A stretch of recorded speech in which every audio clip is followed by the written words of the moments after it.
نیکی وہ جو اللہ کو پسند آ جائے، اور اس کی نشانی کیا ہے کہ میری نیکی اللہ کو پسند آئی کہ نہیں آئی، اور کوئی توبہ کرے تو اس کی علامت کیا ہے کہ توبہ قبول ہو گئی کہ نہیں ہو گئی۔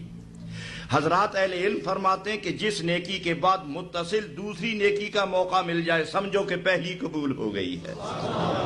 اور جس توبہ کے بعد گناہ سے انسان روٹھ جائے، رشتہ ٹوٹ جائے، سمجھو کہ توبہ اللہ نے قبول فرما دی ہے۔ توبہ کے بعد گناہ نہ چھوٹے تو سمجھو اللہ کو تیری توبہ ابھی تک پسند نہیں آئی، اور نیکی کرنے کے بعد دوسری نیکی کے لیے دل میں کوئی جذبہ پیدا نہیں ہوا تو سمجھو کوئی خلل گڑبڑ ضرور ہے کہ تجھے دوسری نیکی کی ہمت نہیں ملی، شاید پہلی قبول نہ ہوئی ہو۔ تو جس نیکی کے بعد دوسری نیکی ہاتھ آ جائے سمجھو اللہ نے پہلی قبول کر لی ہے۔ تو اس مسجد کو بنانے کے بعد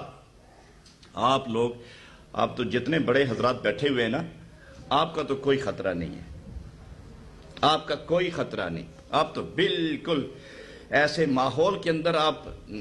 ٹھیک ٹھاک ایمان لے کر یہاں پہنچے ہیں کہ بڑے سے بڑا ڈاکو بھی اندر جا کے کچھ نہیں نقصان دے سکتا۔ البتہ نئی جو روشنی والے لوگ ہیں نا، اسے لوگ نئی روشنی کہتے ہیں، لیکن جو روشنی کملی والے سے دور کر دے وہ روشنی کب ہے؟ وہ تو اندھیرا ہے، ظالم اندھیرا۔